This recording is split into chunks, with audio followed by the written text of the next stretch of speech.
Welcome to another insightful episode of Me and My Health Up. The purpose of this podcast is to enhance and enlighten the well-being of others.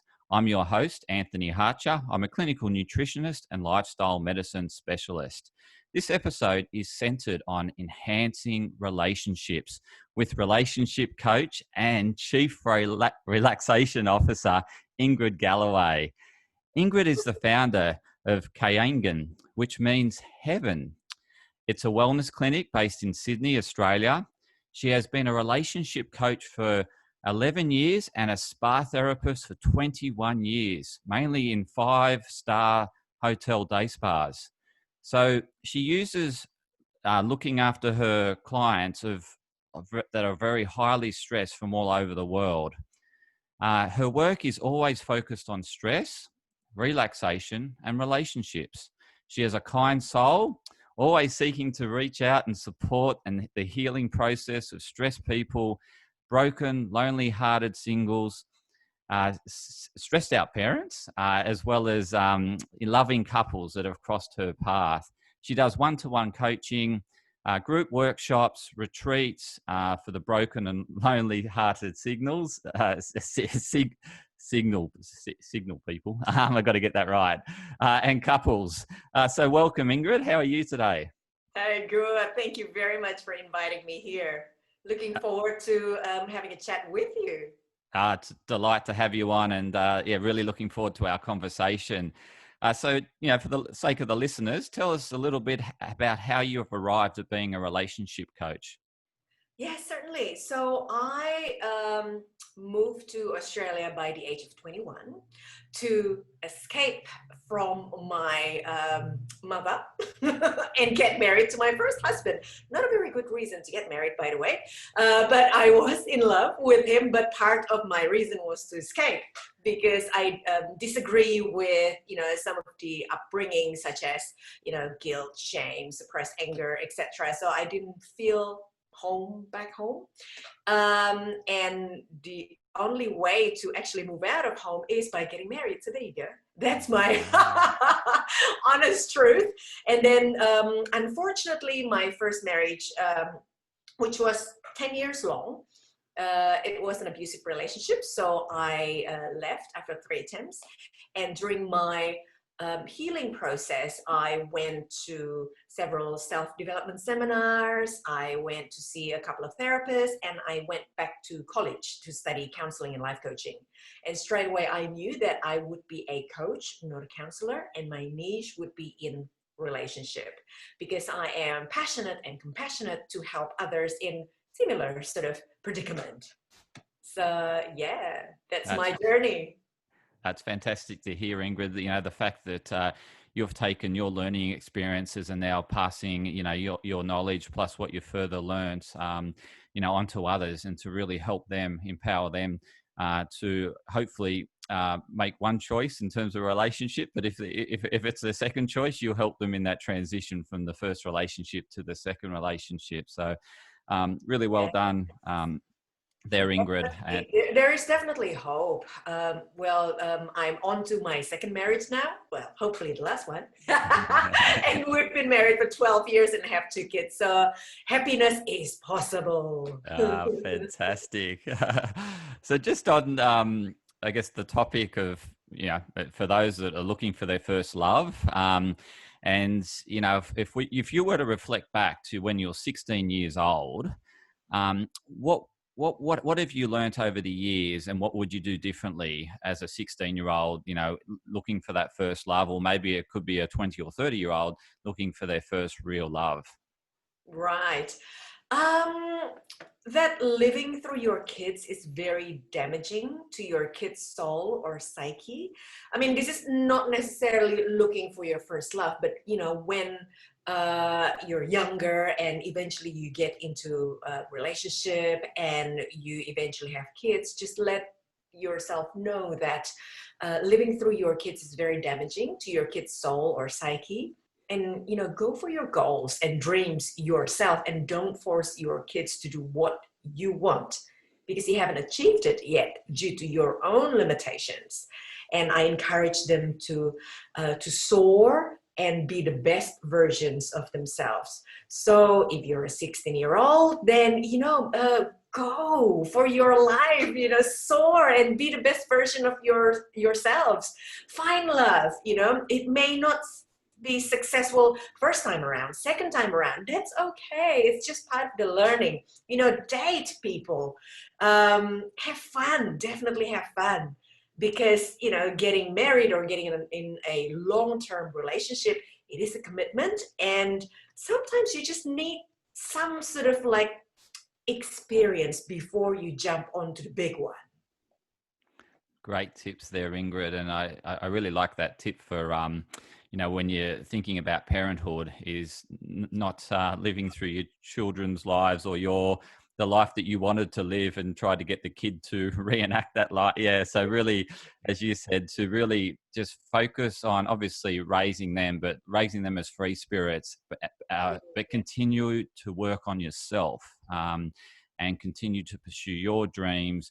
Make yourself incremental improvements each day, and that gives the children something to aspire to, because they can see their parents making improvements, developing themselves, and it shows that the parents are human, because they'll make mistakes on their journey too towards their dreams. And I think you're a really good tip, because that's really helpful from a kid's perspective in seeing that their parents aren't perfect, their parents have dreams, and their parents aren't pushing the dreams onto the children. Yes.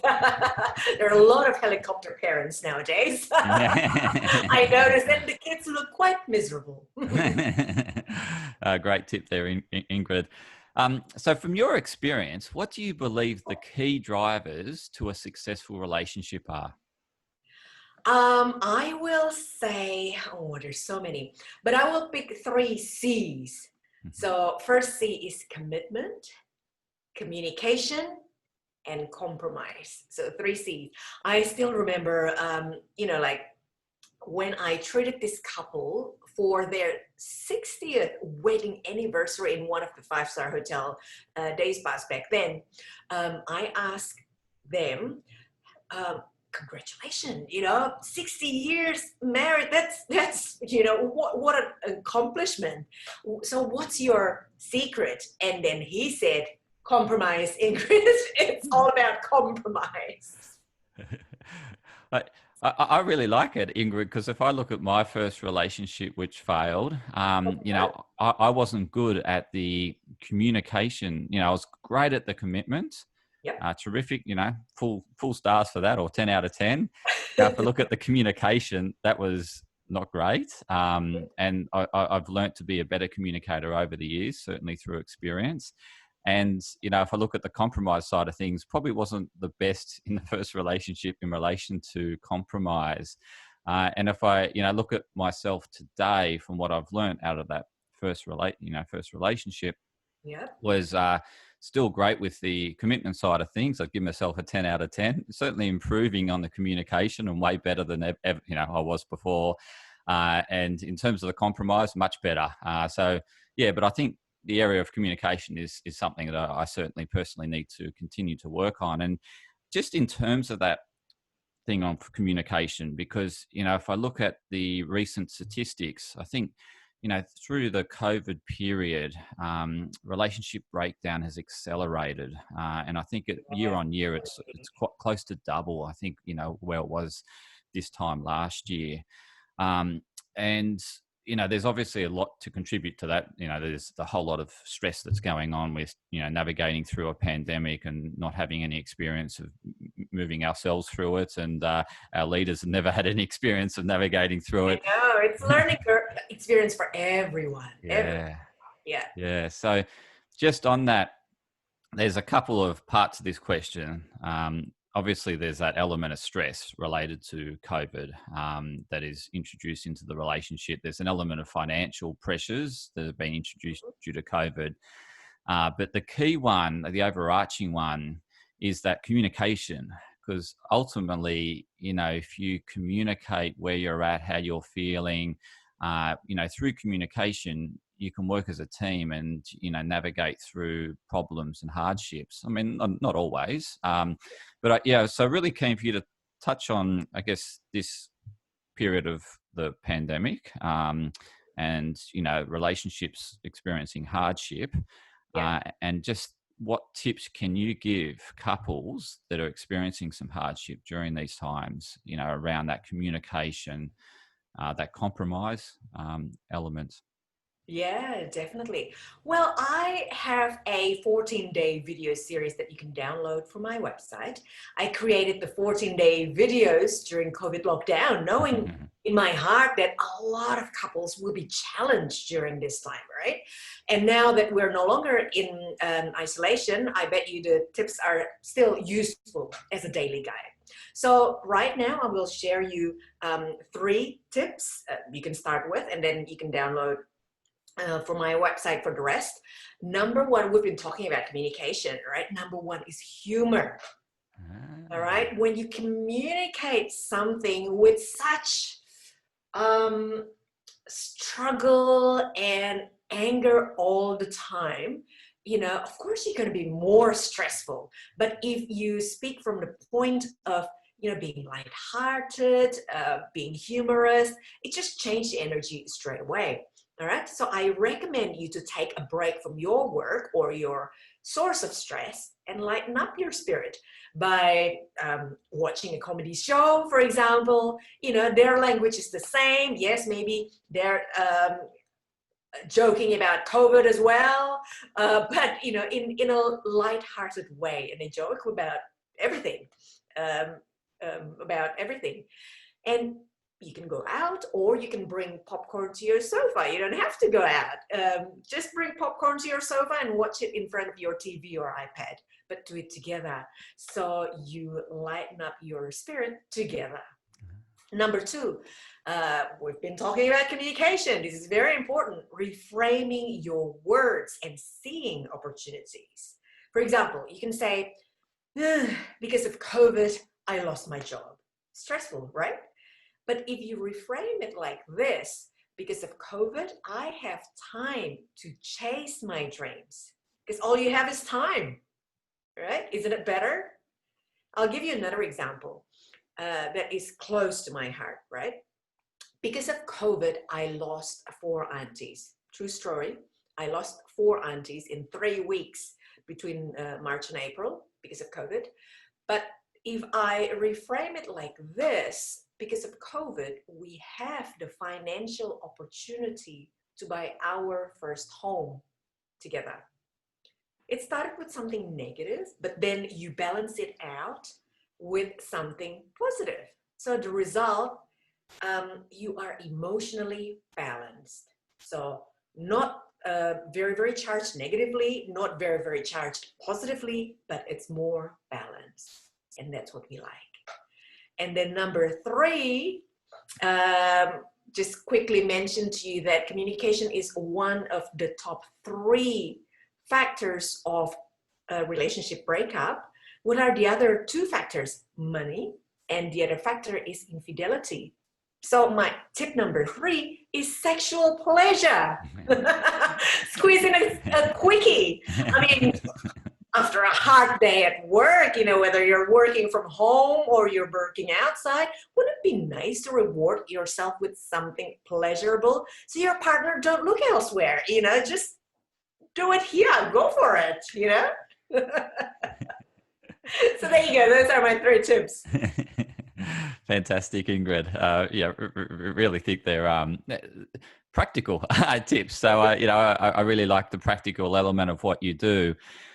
Is there some other tips in terms of that every day, so that, you mentioned that spontaneity around, getting romantic and, enjoying one another's company, and is there anything else that people should be looking at to do on a daily basis? From a health perspective, we always encourage people to get out and move their bodies, to eat well, to take some time out. So from a relationship point of view, what should they be putting in their diary? I definitely recommend walking. If they're not into like hardcore exercise, definitely number 1, I recommend exercise. But if they're not into hardcore exercise, why don't you walk around the block, walk to a Zen environment like the beach or the lake or the park around you, instead of, say, if you're single, instead of walking to your fridge over and over again, like, who are you going to meet, really? if you're a single person, less chance of meeting new people, potential new partner, if you keep going to your fridge. Go out and walk around the block or go to the beach or something. There you have more chance to meet new people.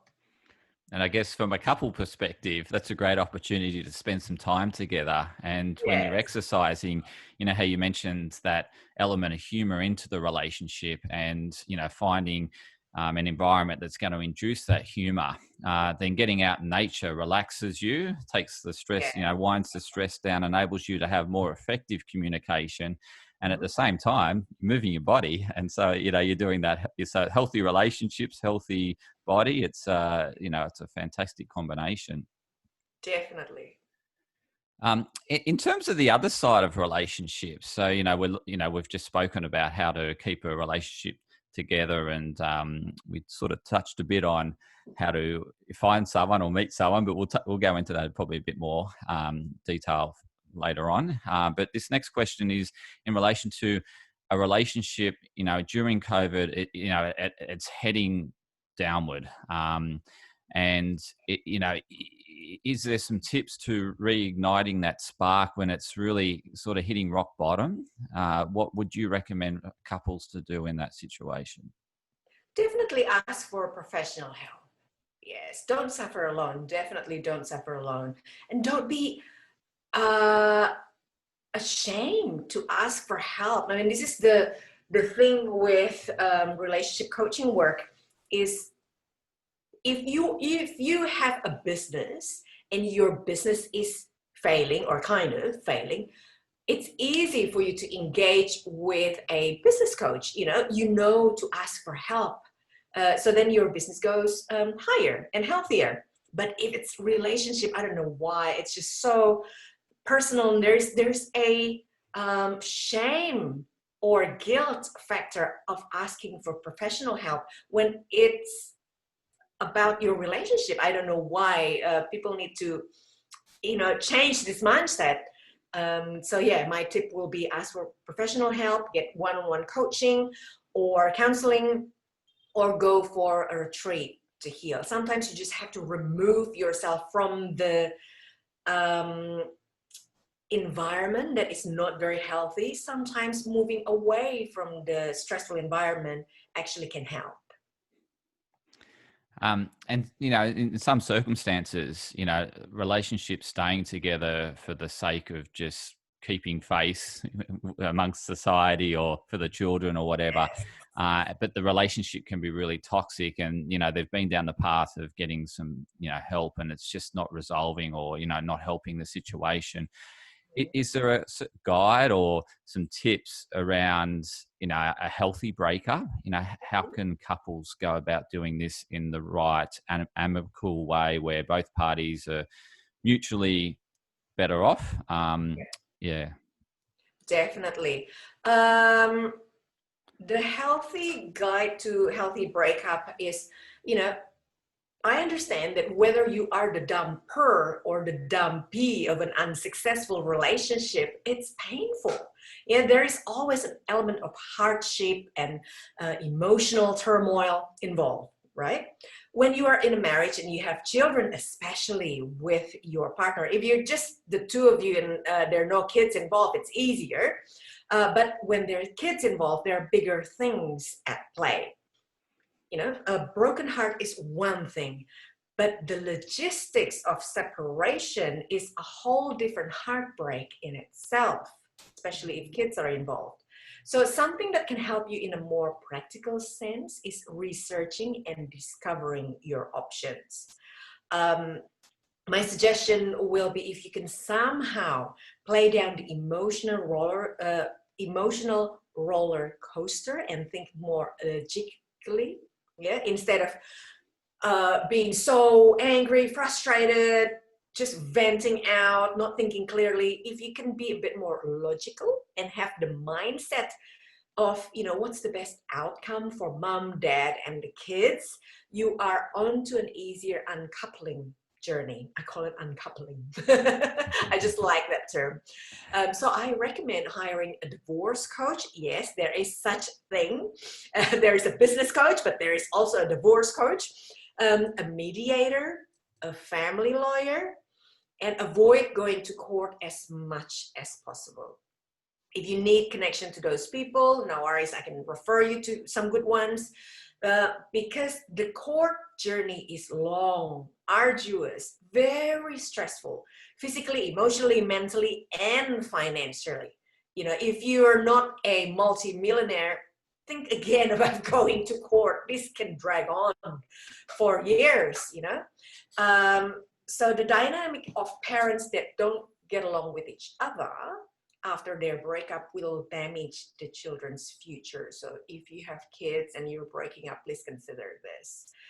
It is not healthy to stay in a toxic relationship for the sake of your kids, but also it's not healthy to not get along after you break up because it will be damaging for your kids' growth and future. Yeah. So after that, if you can hire a relationship coach to help you heal from the heartbreak, yeah. So to help you with the emotional, mental side of things, especially if you want to be open to love again, right? Because you don't want to repeat the same mistakes that you've made in the past and start learning from your experience. There is hope. There is definitely hope. You have learned to communicate better. I mean, you're always 10 out of 10 in terms of the commitment department, but communication, you have learned to be better. In compromise, you have learned to be better. So yeah, there's definitely hope. Absolutely. Always hope. And, we always want to learn from our previous mistakes. And if we're not accepting that we've made mistakes, then how can you ever learn from what's happened? I really like that suggestion that you said. The best way to do it is, applying logic and really that, accessing that creative part of our brain. And that's not accessible when we're highly stressed, highly emotional, in that fight or flight mode. Yeah. And given that you're the chief relaxation officer, I'm really keen to hear your tips on how people in these times of, it's uncharted territory for some relationships. And there's a lot of turmoil going on, a lot of yelling and screaming and just no communication, essentially. It's all emotional and anger and frustration. What are some techniques that someone can, rather than fly off the handle, just be able to, down-regulate that stress, get into that more creative, logical discussion mode? I go, before you say anything like angry or volatile or just pointing and blaming to your partner or ex-partner, if you can go through these three gates, ask yourself, is it true?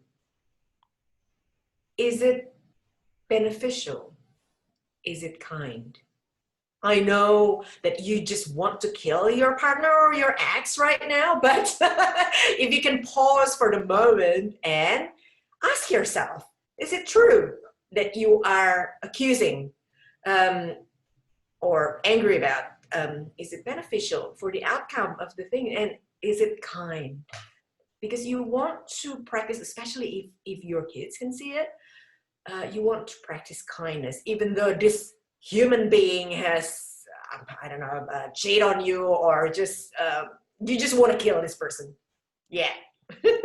I love that tip of pausing, because often we can just react, and that's when our adrenals are flying. And if we can just hold ourselves, compose ourselves, pause for that moment of time, take some deep breaths, and then Breathe, very important. Yes, breathing.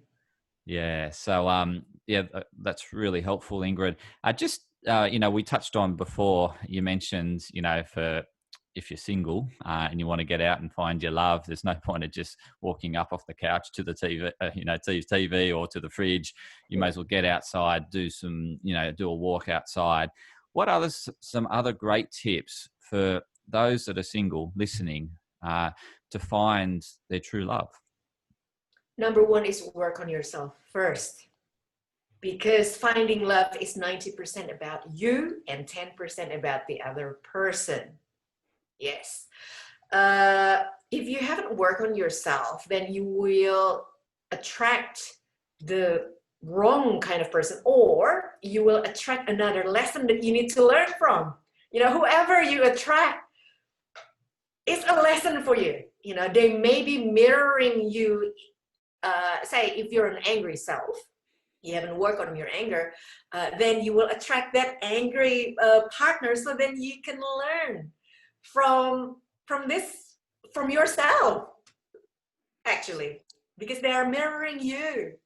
Yes. So work on yourself, heal yourself, engage with a relationship coach or a counselor, whoever that you choose, to do that inner work first, and then go out there, because that 10%, that other person, is not going to complete you.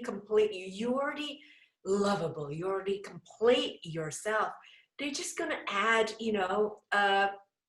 more wonderful ingredients to your life, but your dish is already yummy.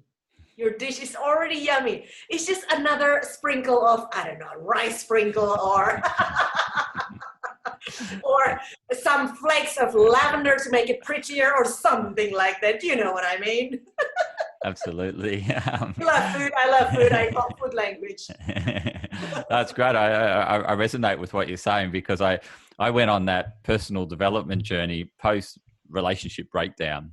So the relationship broke down, and then I thought, no, I've got to learn something from this. And so then I went through all this self-discovery and did all the self-help books and Anthony Robbins courses, and that really it did help me greatly for the relationship I'm in today. Not only finding my dream love, but also being able to do much better as a partner, be a much better partner, much better husband, and now, improving father, constantly improving father. But that was the key for me, was absolutely, I didn't work on myself prior to the first relationship, and I did all my learning post.